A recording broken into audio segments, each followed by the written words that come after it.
교회에 죄인이 많은 이유라는 말씀의 제목을 가지고 함께 연애를 나누고자 합니다. 생뚱맞는 질문이지만은 그래도 한번 해볼게요. 동성애가 죄일까요? 아닐까요? 목사님 되게 위험한 주제를 가지고 이야기하시는 것 같습니다. 라고 생각할 수 있겠는데, 예, 맞아요.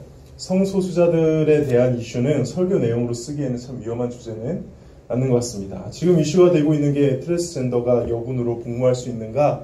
라는 부분, 남자 군인이 휴가를 나가서 성전환 수술을 한 다음에 여군으로 복무하게 해달라고 지금 하고 있죠. 여러분들이 어떻게 생각하세요?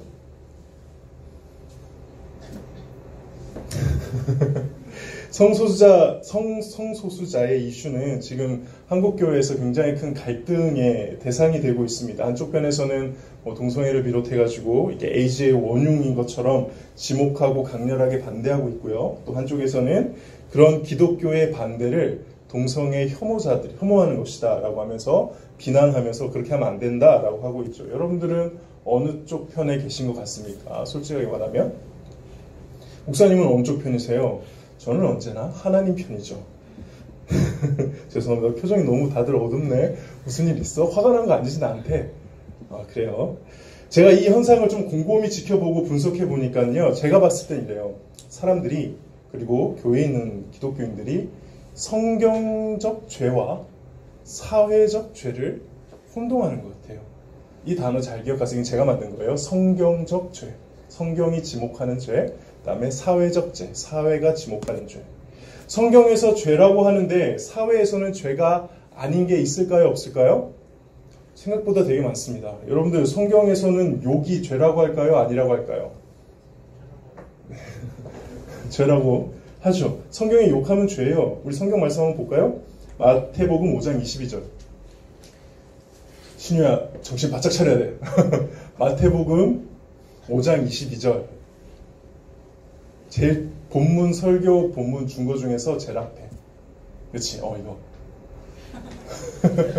읽어보겠습니다. 시작. 나는 너희에게 이르노니 형제에게 노하는 자마다 심판을 받게 되고 형제에 대하여 라가라 하는 자는 공회에 잡혀가게 되고 미련한 놈이라 하는 자는 지옥불에 들어가게 되고.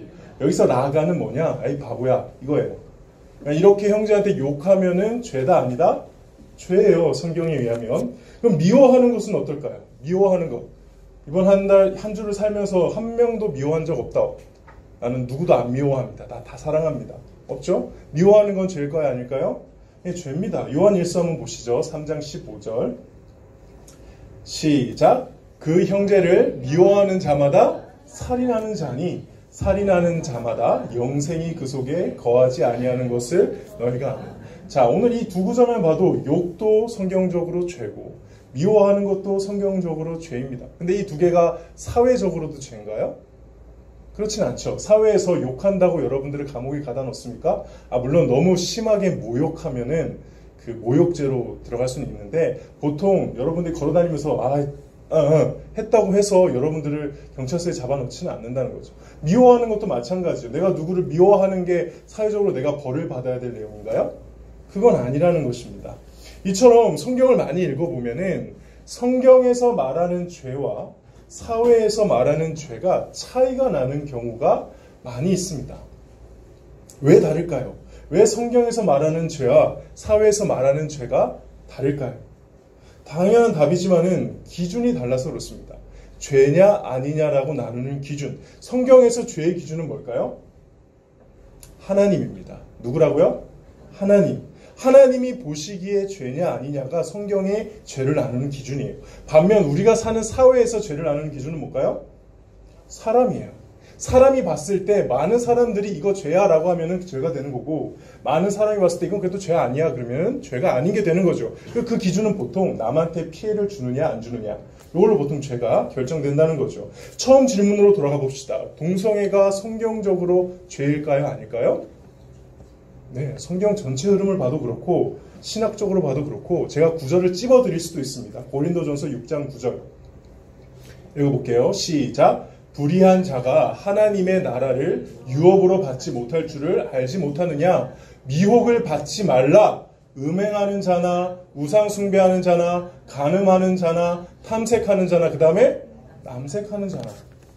하나 더 찾아볼까요? 디모데전서 1장 9절에서 10절에 보면 이렇게 나와 있습니다. 알 것은 이것이니 율법은 옳은 사람을 위하여 세운 것이 아니요 나쁜 사람들을 위하여 세운 것. 그러니까 즉 불법한 자와 복종하지 아니한 자와 경건하지 아니한 자와 죄인과 거룩하지 아니한 자와 망령된 자와 아버지를 죽이는 자와 어머니를 죽이는 자와 살인하는 자며 그 다음에 10절에 보니까 음행하는 자와 남색하는 자와. 그러니까 이거 말고도 성경 구절 더 찾아드릴 수도 있어요. 그러니까 성경 구절에 의하면은 동성애는 죄다 아니다? 네, 성경적으로는 죄라는 겁니다. 자, 그러면 그 다음 질문. 그럼 동성애가 사회적으로도 죄인가요?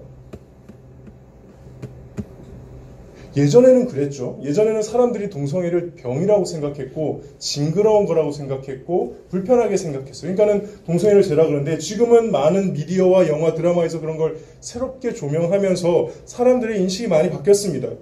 많은 사람들이 동성애가 남에게 피해를 주는 것도 아니고 자기들끼리 좋다고 하는 건데 그걸 굳이 왜 못하게 하고 죄라고 하느냐 이렇게 생각하고 있죠. 저도 사실 동성애가 성경적으로 죄인 것은 부인할 수 없지만은 그렇다고 사회적으로까지 정말 죄인가? 고민이 되는 부분이 있다는 거죠. 근데 제가 말하고 싶은 건 이거예요. 많은 사람들이 이거를 굉장히 혼동한다. 교회 다니는 사람도 교회 다니지 않는 사람도.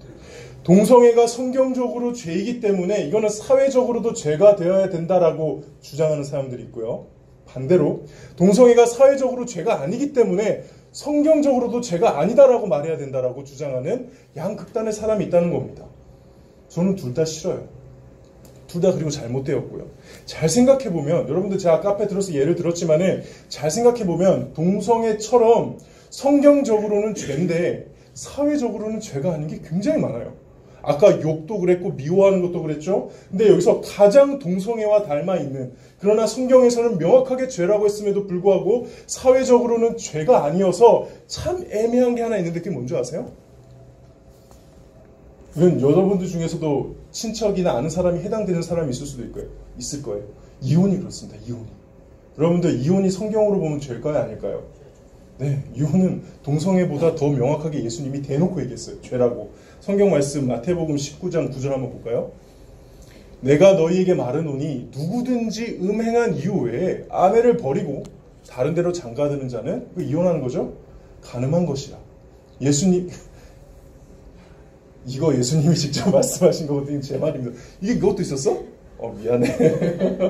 이거 정말 예수님이 직접 말씀하신 거거든요. 자, 그러면 이혼이 성경적으로 죄면은 이혼이 또 사회적으로 죄인가요? 이혼하면 감옥 가요? 아니에요. 이혼하면은 이제는 이혼한다고 사람들이 손가락질 하지도 않아요. 이혼은 이제 그냥 사회적으로 봤을 때 충분히 경험할 수 있는 일이라는 겁니다. 굉장히 동성애와 유사하죠. 성경에서는 죄인데 사회에서는 죄가 아니라고 합니다.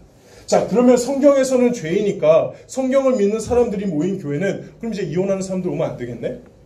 동성애 반대하듯이 교회가 앞장서서 이혼에 반대하는 운동해야 되는 거 아닙니까? 동성애를 통해 에이즈가 퍼지고 있다는 식의 발언처럼 이혼 때문에 이런저런 문제가 있다 말하고 있어야 되는 거 아니에요?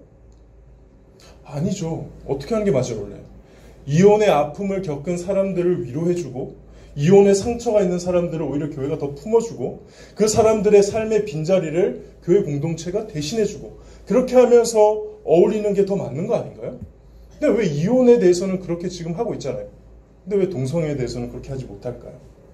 이혼만 그렇습니까? 여러분들 연애는 어떨까요? 성경적으로 미안하지만 연애는 죄일까요? 아닐까요? 이거 되게 애매하죠.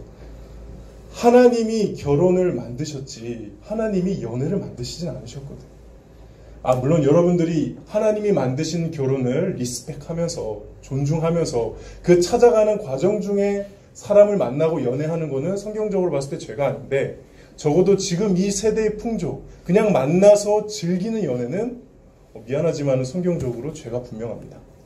제가 평생 성경을 해석해야 되는 한 양심 있는 목사로서 이렇게 말씀드릴 수밖에 없어요.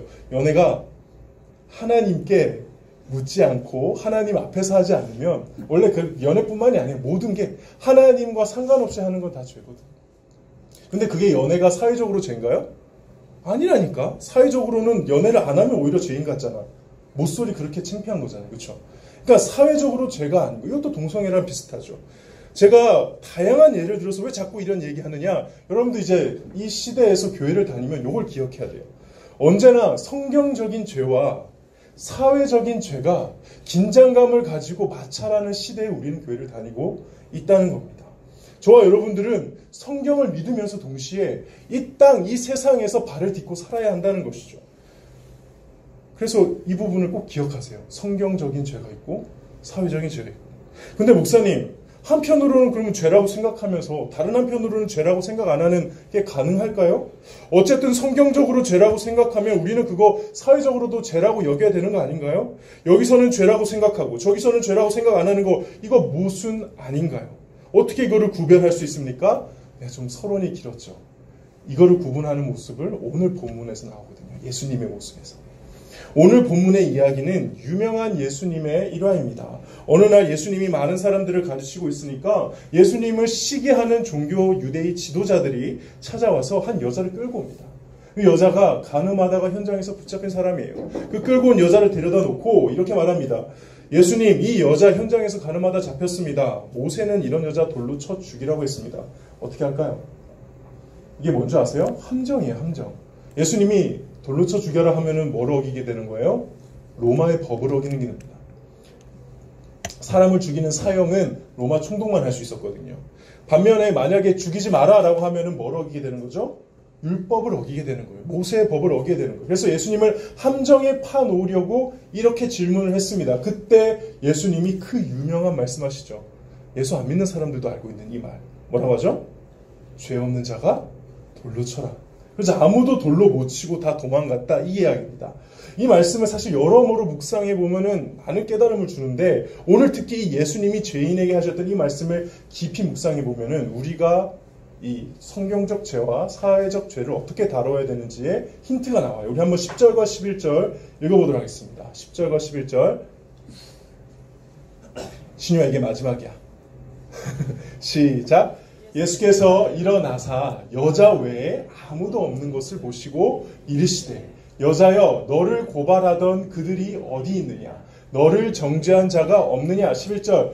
대답하여 주여 없나이다. 예수께서 이르시되 나도 너를 정죄하지 아니하노니 가서 다시는 죄를 범하지 말라. 아까 제가 성경적 죄와 사회적 죄의 차이점이 뭐라고 했죠? 기준이 누구냐에 따라서. 하나님이 기준이냐, 사람이 기준이냐. 근데 여기 차이점이 하나가 더 있어요. 그게 뭐냐면 바로 성경적 죄와 사회적 죄의 결정적 차이는 바로 그 죄를 지적하는 목적입니다. 뭐라고요? 목적. 사회에서 죄를 정하는 목적이 뭘까요? 처벌하기 위해서. 처벌하기 위해서. 돌로 치기 위해서. 오늘 본문의 종교 지도자들이 가늠한 여인 끌고 와서 돌로 치려고 했잖아요. 그 처벌. 사회에서 이거 죄다라고 하면은 온 사회는 이 행동을 한 사람을 처벌하는데 동의를 한 거예요. 그러니까 사회적 죄의 목적은 뭐다? 처벌이에요. 자, 그러면은 성경에서 죄를 지적하는 성경적 죄의 목적은 뭘까요? 처벌일까요? 궁극적으로는 처벌이 되겠죠. 그러나 진짜 중요한 첫 번째 목적이 있습니다. 그게 뭐냐? 구원입니다. 구원. 오늘 예수님 모습을 보면은 성경이 죄를 지적하는 목적이 구원임을 너무 잘 나와 있습니다. 마지막 예수님이 하신 말씀이 뭐예요? 나도 너를 정죄하지 아니하노니 뭐라고요? 다시는 죄를 범하지 말라. 이게 기독교가, 이게 성경이 죄를 지적하고 이야기하는 목적이라는 거예요. 성경에서 그거 죄야 라고 말씀하시는 거는 너 그 죄 졌으니까 너 죄인이야. 그러니까 넌 지옥 갈 거야. 이 말씀하기 위해서 죄를 이야기하는 게 아니라고요. 오히려 너 죄인이야. 그러니까 너 예수님 필요해. 너 정말 죄로부터 벗어날 수 없지. 그러니까 네가 진짜 예수님이 필요한 거라니까? 라고 말씀하기 위해 성경은 죄를 이야기한다는 겁니다. 이게 바로 성경에서 말하는 죄와 사회에서 말하는 죄의 결정적인 차이입니다. 지적하는 목적 자체가 다른 것이죠. 한쪽은 처벌하기 위해서 죄라고 소리치고 한쪽은 구원하기 위해서 죄라고 이야기하는 겁니다. 이걸 기억한다면 우리는 성경적 죄와 사회적 죄가 차이 난다고 하더라도 헷갈릴 필요가 없습니다. 사회적 죄는 사회적으로 대하면 돼요. 사회적 처벌 방식으로 대하면 되고요. 성경적 죄는 이 예수님이 했던 방식으로 대하면 됩니다. 교회에서 성추행이 일어나고 성폭행이 일어나면은 경찰에 신고하면 되고요. 교회 안에서 연애를 하게 되면은 뭐라고 해야 될까? 결혼의 가치를 가르쳐주면서 기다리면 되는 거예요. 기다리고 있어. 하나님께 나오기를. 연애가 잘못됐다는 게 아니라 하나님과 함께하기를 기다리는 거죠. 이 예수님이 하셨던 방법이라는 겁니다. 사회적 죄를 다루듯이 저는 여러분들에게 하지 않을 겁니다. 여러분들 중에 동성애를 하는 사람이 나오든 타락한 이성애를 하든 이혼을 하든 음란물을 보든 여러분들이 성경의 죄라는 것은 알지만 그 죄를 지었다고 해서 제가 그거를 사회적 죄 다루듯이 야 어디서 교회에서 감히 그런 짓 해. 예수 믿는 사람이 그러면 안 돼. 당장 그만둬. 너 그러면 사탄의 자식이야. 라고 제가 할 일은 절대 없다는 거죠. 왜냐하면 성경적 죄는 여기서 한 사람도 예외 없이 하나님 앞에서 다 지고 있거든. 다 지고 있거든. 저는 끝까지 이 성경이 죄를 지적하는 방법과 목적을 따를 겁니다. 너 또 죄졌지. 잘 봐봐. 너 근데 계속 죄질 수밖에 없지. 그러니까 너랑 나랑 예수님 정말 필요한 거야. 너도 필요하고 나도 필요하고 이 여인처럼 예수님 앞에 용서받는 게 너와 나한테 필요해. 우리 모두가 다 이 여자야. 우리 지금 돌 내려놔야 돼. 라고 이야기를 할 겁니다. 말씀을 마무리하겠습니다. 아버지가 죄를 지적하는 것과 검사나 판사가 죄를 지적하는 것은 그 목적이 다릅니다. 검사나 판사는 죄를 벌하기 위해서 지적한다면 아버지는 용서해 주기 위해서 또 고치기 위해서 바로잡아 주기 위해서 구원하기 위해서 그 죄를 말하시죠. 사회적으로 죄이냐 혹은 또 성경적으로 죄이냐의 차이는 저는 그와 같다고 생각합니다. 성경에서 교회에서 기독교에서 죄를 이야기하는 것은 전적으로 구원을 위해서 이야기하는 겁니다. 얼마나 우리가 하나님과 동떨어져 있는 존재인지 우리 스스로 깨닫게 하고 하나님의 기준으로 보았을 때 우리 중에 스스로 구원할 수 있는 사람이 없다는 것을 함께 고백하며 이 여자처럼 예수님 앞에 엎드리는 존재가 되어야 된다는 겁니다. 그래서 이 여인처럼 예수님께 용서받고 정죄함 받지 않고 구원받을 수 있도록 하는 것이 바로 우리가 죄를 그래도 얘기해야 되는 이유라는 것이죠. 그래서 교회는 자기가 죄인이라고 진정으로 고백하는 사람들만이 진짜 올 수 있는 곳이에요. 예수님 앞에 그 죄를 인정하는 저와 여러분이 될 수 있기를 주님의 이름으로 축복합니다.